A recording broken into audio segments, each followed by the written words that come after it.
Hi friends. இப்போ வந்து பார்த்தீங்கன்னா, மாடு மேய்ச்சிட்டு இருக்காங்க. இந்த மாடு வந்து பார்த்தீங்கன்னா, எல்லாமே வந்து ஜல்லிக்கட்டுல உள்ள மாடுங்க. அதோ தெரிது பார்த்தீங்களா? அதெல்லாம் ஜல்லிக்கட்டு மாடுங்க. இதோ இப்போ பார்க்குற மாடு எல்லாமே கிட்டத்தட்ட ஒரு ஒரு 100 நூத்துக்கணக்கான மாடுங்க இங்க இருக்கு அப்படியே. எல்லாம் கள்ளக்குறிச்சியிலேருந்து இங்க வந்துட்டுருக்கு எல்லா மாடுமே. இந்த மாடோட ஸ்பெஷாலிட்டி என்னன்னு பார்த்தீங்கன்னா, இதில வந்து வர்ற கண்ண அப்படியே வித்துட்டுருக்காங்க. இது வந்து அதனால ஜல்லிக்கட்டுக்கு உங்களுக்கு ஏதாவது மாடு ஏதாவது தேவைப்பட்டுச்சுன்னா, எனக்கு ஒரு மெசேஜ் பண்ணுங்க. ஓகேங்களா? உங்களுக்கு ஏதாவது மாடு தேவைச்சுன்னா சொல்லுங்க.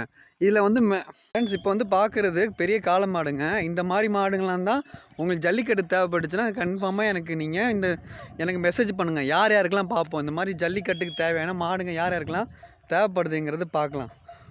ஓகே ஃப்ரெண்ட்ஸ், இதில பார்த்தீங்களா, இதில் நூத்துக்கணக்கான காளை மாடுங்க நெறையா இருக்குது. பசு மாடு இருக்குது, கன்னுக்குட்டி இருக்குது. கன்னுக்குட்டிலேருந்து எல்லாரும் இங்கே அவங்க வந்து வித்துட்ருக்காங்க. உங்களுக்கு தேவைன்னு பட்டுச்சுன்னா எனக்கு மெசேஜ் பண்ணுங்கள் ஃப்ரெண்ட்ஸ். உங்களுக்கு